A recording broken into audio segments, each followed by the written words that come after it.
Now, I'd like you to please help me welcome Rana Vig, President and CEO of Blue Lagoon Resources. Blue Lagoon is a gold and silver exploration company with a high-grade, near-term production project in British Columbia, strategically positioned for growth in a robust market.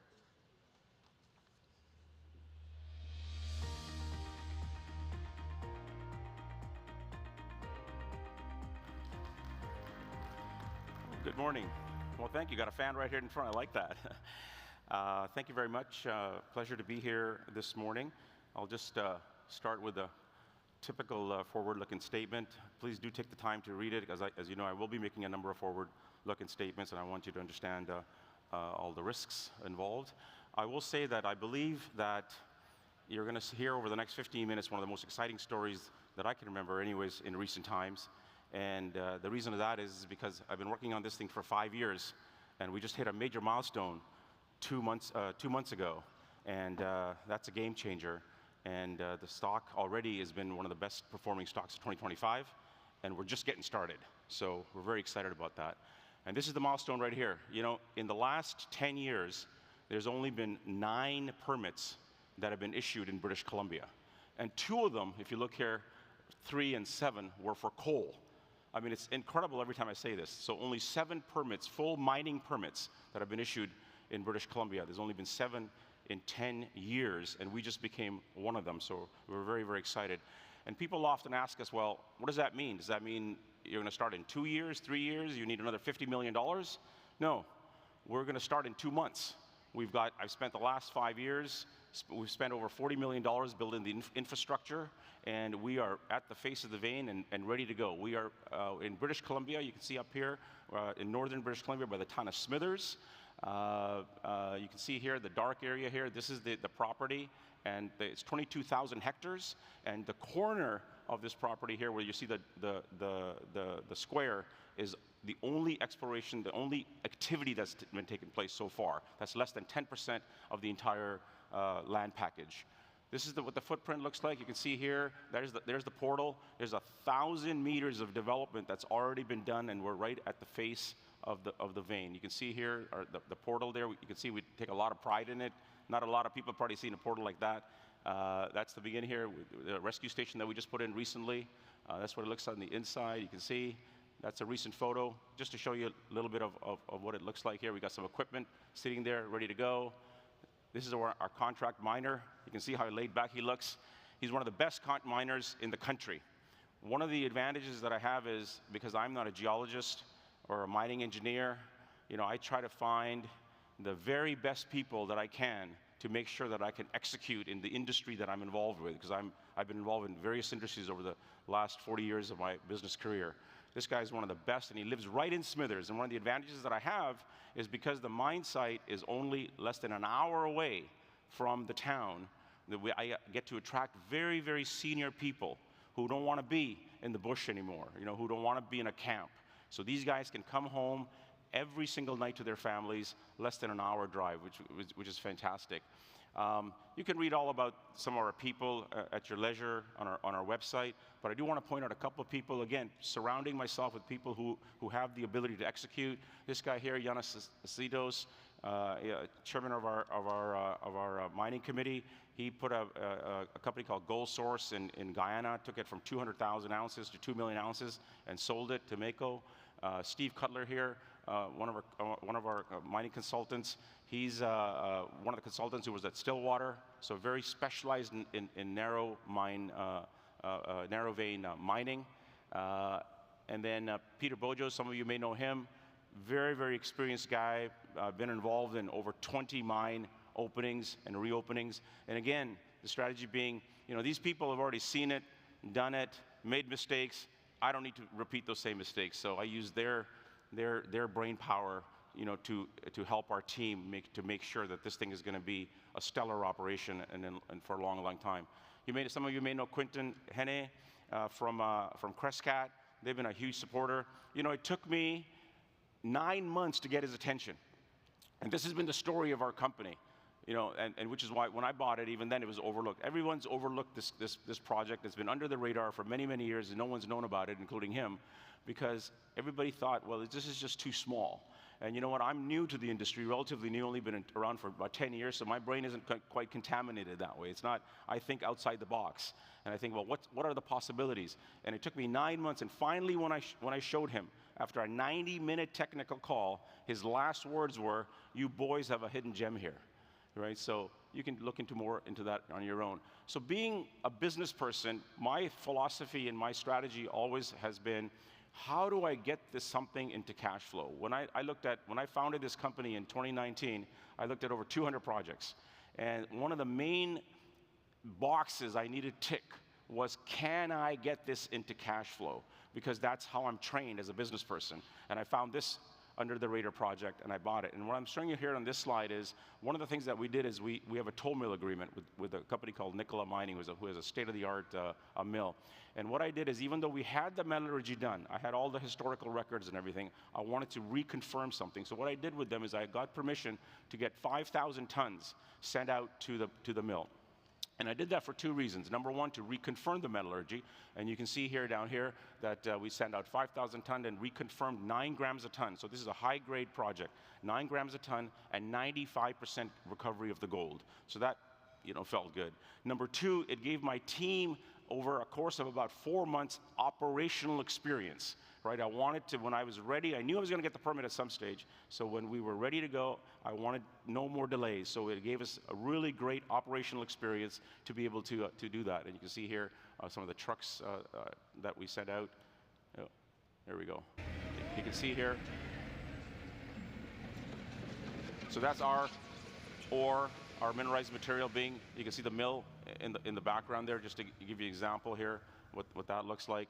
I'll move forward. From there, we took that, of course, and that's the conveyor that's coming out of the primary crusher that moves up to the secondary crusher. Again, getting operational experience, getting a feel for everything, see how everything is going to work. And Nicola's been fantastic. From there, they of course make a concentrate for us. You can see those 1-ton bags. That goes into the truck. And what I love is, the minute it lands on that truck, they pay us. You can see over 4 months here. This is our first one here, about $155,000 that we got paid from the mill. Here's the second one here for $431,000. Here's the next one here for just under $400,000, and the final one for, you can't quite see that, but it's $754,000. That's $1.7 million from just 5,000 tons. That was when gold was 1,800. So it's pretty exciting. Now, we have a starter resource. Here's another business decision that I made. We start at 218,000 ounces. That gives us a 15-year mine life. And people often ask me, well, why don't you have it a larger? Well, I could have had it. I've raised millions of dollars in the last dozen years or so that I've been in this business. But if I raised it 2 years ago to do more drilling, our share count would have been 700-800 million. Right? That doesn't excite me and doesn't excite anybody else. So I knew we were going to get the permit, and I wanted to use the cash flow to then increase the thing, because we have over 1 million ounces just on the one vein that I'm going to show you here in a second here. And that averages about 9 grams a ton. That's our mine plan. You can see that. And again, this is all available on our website. You can read about it there. You can see here we're going to start off the first year at 15,000 ounces, and the revenue and the cash flow looks pretty amazing, just even at 2,600 gold. Next year, we plan to move to 20,000 ounces. And again, at even a base case of $2,600, the numbers look pretty fantastic. Just moving right along here, here's the property, 22,000 hectares. That's the corner, that's all the focus is in. If I blow up that corner, this is what we get. And this is the main vein. This is the solid line there that you see. That's the 218,000 ounces. We've done about 50,000 meters of drilling in and around that main vein there. And you see here, these are 15 other high-grade veins within that corner. Still, we're talking about just that one corner. And the 218,000 is just that one vein that we're talking about. The dash line here, that's the part of that 50,000 meters that we did. If you look at this here, there's the resource that you see. There's the dash line. You can see all these drill holes. It's all mineralized. So we know all we have to do now, that's the low-hanging fruit, is infill drill using our cash flow, and it'll look like this, right? So our path to double to triple the resource is very, very easy. We then went below the resource. We went 150 meters below the known resource, and look at this. We hit over 3 meters of 18-gram gold. And that's multiple hits. You can see multiple hits throughout that gives us the confidence that we clearly have a strong project on our hands here that can produce. When we plot it all out, you can see it's open to the east, open to the west, open at depth. And this is one of the most important slides. You'll see the dark gray area here. That's our 218,000 ounces. The white here, that's the current mine, and we're going to mine all this out here. The white here, all these dots here, is what I just showed you, the drilling that we did. Between that white and that dark gray is 1 million ounces, we believe, right there. And that's only that one vein, all high grade. So that excites us very much. Very, very easy drilling to move that, advance that.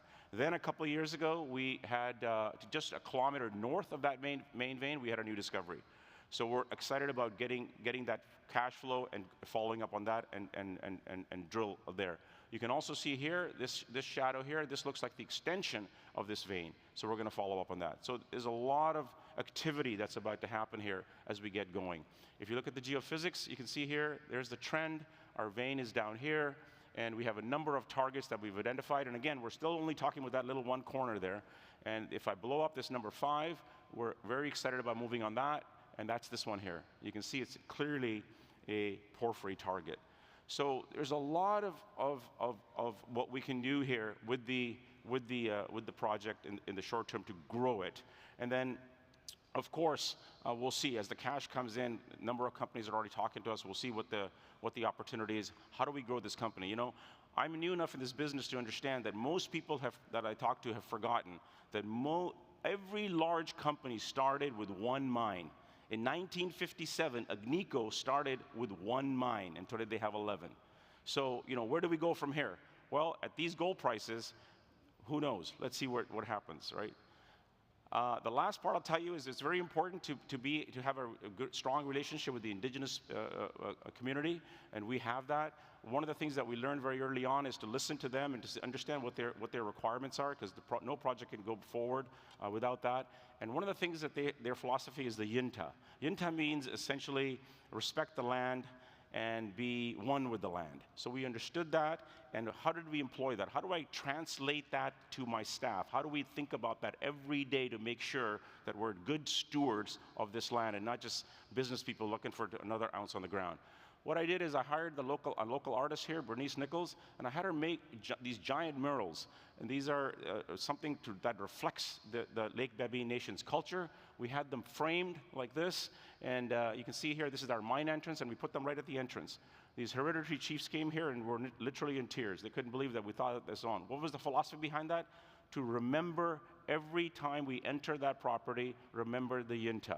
I had them then put on every single building. There's our water treatment plant.